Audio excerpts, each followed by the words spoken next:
Leyenda negra. Relación de acontecimientos reales sucedidos en un periodo de la historia de un país, de una familia o de la vida de una persona e interpretados de forma negativa. Tomando en cuenta el significado tan variado, podemos pensar de que esto es aplicable a una gran cantidad de países que en algún momento de su historia cayeron bajo alguna leyenda negra. En este caso tomaremos el caso muy conocido del país que ha sido motivo de disputas en la educación de los países hispanohablantes, el caso de la leyenda negra española. ¿Por qué existe una leyenda negra sobre España? Bien, para responder esto debemos saber que para el siglo XVI España se encontraba en una posición bastante favorable debido a su gran extensión de territorio por el continente americano, cosa que a sus países enemigos no les gustaba, como bien podría ser el caso del Reino Unido, el cual se encargó de crear su propia leyenda negra basada en el trato español en sus virreinatos. Ok, sabemos por qué se creó, pero ¿qué habla la leyenda negra sobre España? Bien, en esta se plantea que los españoles tenían el pensar de ser superiores por su país y continente de origen, dado a sus tonos blancos, a diferencia de los pueblos indígenas, los cuales tenían piel más bien morena. Este pensamiento no es para nada novedoso para la época.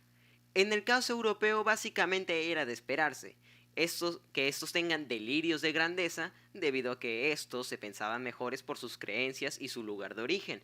No es una cosa la cual diferencia a británicos de españoles. Por lo tanto, yo lo daría por cierta, pero un tanto exagerado.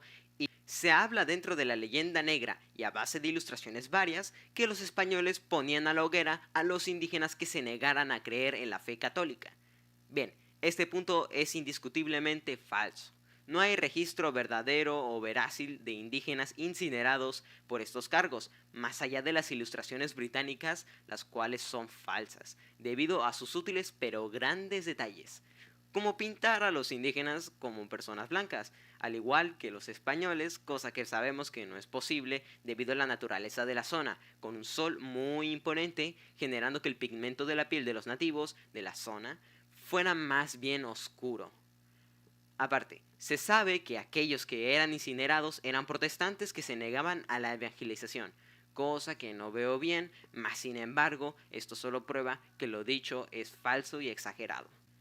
Se hace notar en la leyenda negra a españoles como crueles e indiferentes ante la vida de los nativos indígenas, incluso dando a entender que los españoles podrían masacrar a su placer a tantos indígenas como quisieran. Para esto, quiero plantearles algo. ¿Cómo creen que un puñado de españoles lograron conquistar tantas porciones de tierra ellos solos? La respuesta es que no lo hicieron, no solos. Lo hicieron gracias al apoyo indígena, como bien podría ser el caso de los tlaxcaltecas, que gracias a su odio a los mexicas o aztecas batallaron a favor de los españoles. Y bien, esto se puede corroborar con que los tlaxcaltecas eran un pueblo resentido con los aztecas, es decir, un pueblo sometido, y solo actuaron por el bando que más les convenía.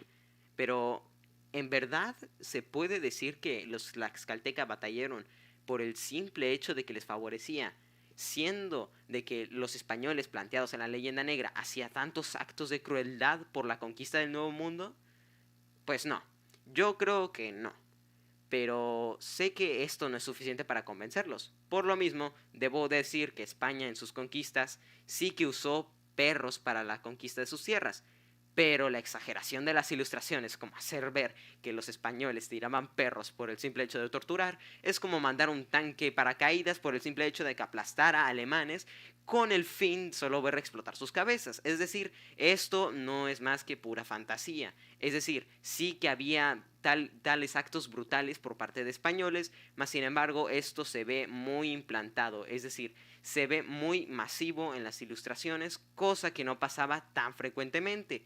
Y he de aclarar que varios, no solo los aztecas, sino que pueblos como el mapuche, incluso pueblos indígenas en Perú, batallaban contra la independencia de estas tierras. Es decir, ellos querían permanecer en los virreinatos españoles, dando a entender de que no siempre España es el enemigo.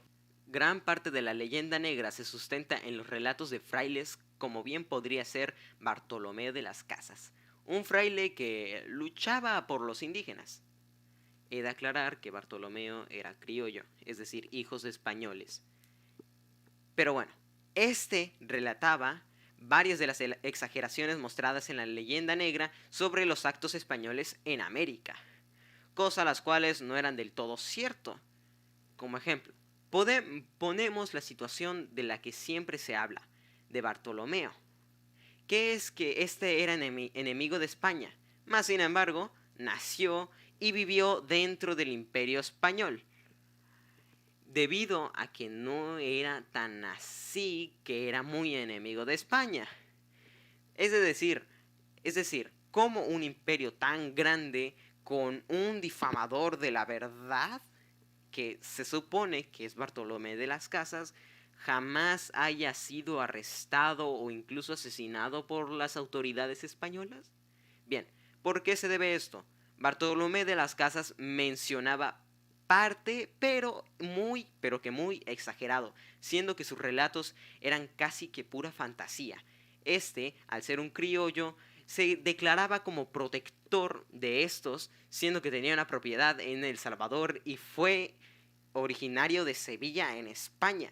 Se declaró ferviente enemigo de España, siendo que murió en el mismo imperio donde nació. Considero que sus relatos son exagerados, mas no niego que sí haya dicho cosas que son verdad, pero su exageración es demasiada. Por lo mismo, yo doy a Bartolomé de las Casas como un difamador excesivo. Para terminar, quiero hacerles una presentación de lo que es una recreación de un descubrimiento fósil que representa a un indígena. Y esto viene corroborado gracias a mis compañeros que muy amablemente se dedicaron a recrear este mismo. La leyenda negra de España. Sucedió en el siglo XVI. Empezó en el siglo XVI en Inglaterra y ha sido desde entonces un arma para los rivales de España y Portugal en las guerras religiosas, marítimas y coloniales de aquellos 4 siglos. Surge como especial fuerza en la época de expansión territorial de España. Además de por Europa, se expande en toda América. La Unión Ibérica, España más Portugal, hizo que los dos imperios crean juntos el mayor imperio de la historia. La leyenda negra permitió que los rivales de España le disputaran cualquier derecho y sigue debilitando a los españoles en la jungla de las relaciones internacionales, igual que la leyenda negra antijuda. Solicitó el saqueo de los bienes de los judíos y el holocausto. Nosotros acudimos a las fuentes secundarias porque estamos hablando de un caso en el siglo XVI, entonces se debe decir que las fuentes primarias serían las personas que de este caso ya no estarían con vida. Y también acudimos a una primaria porque no asistimos a este siglo.